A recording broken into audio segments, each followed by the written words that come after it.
So I'm Will Tanaka. I'm the project lead of the mycology project, and we basically focus on growing edible mushrooms from campus waste. And I actually started this project a few years ago when I was working on the compost collection program that the garden was running. And we basically collect compost from about 20 out of the 22 restaurants at Price Center. We discovered that 40 to 50% of all the compost we collected was actually coffee grounds and tea leaves from Starbucks, Art of Espresso, Tapioca Express. And a few years ago, when I was in high school, I actually watched a video where these two guys up at UC Berkeley basically took coffee grounds from like local cafes. They inoculated it with oyster mushrooms. So I had a bit of an idea to start doing that here at the garden. Basically take all the compost and the coffee grounds, bring it to the garden, and then inoculate it with oyster mushrooms, and maybe start like a little, pilot program for growing mushrooms. So I applied for some funding through the Green Initiative Fund, which is actually a student-run grant offered by the Student Sustainability Collective.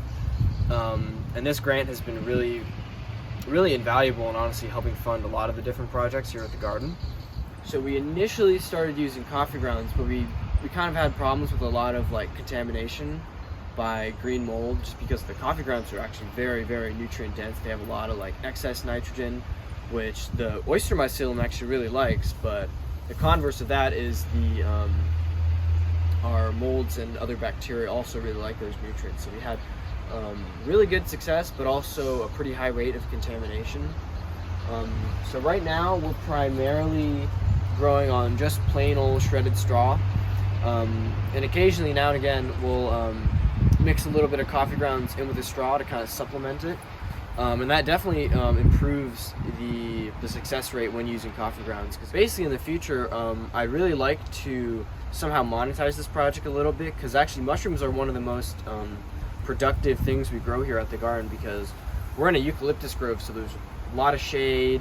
Our plants don't grow quite as well, so we don't have as good of a yield as we do mushrooms. But mushrooms love shade. They love really high humidity, which is what we got a lot of since we're right next to the coast, right next to the ocean. In addition to oysters, I want to start looking into other species of mushrooms that we can grow here, and try and use more of the waste streams from campus and kind of diversify what we're growing here. Of course, we have a lot of eucalyptus that falls down on us, a lot of branches.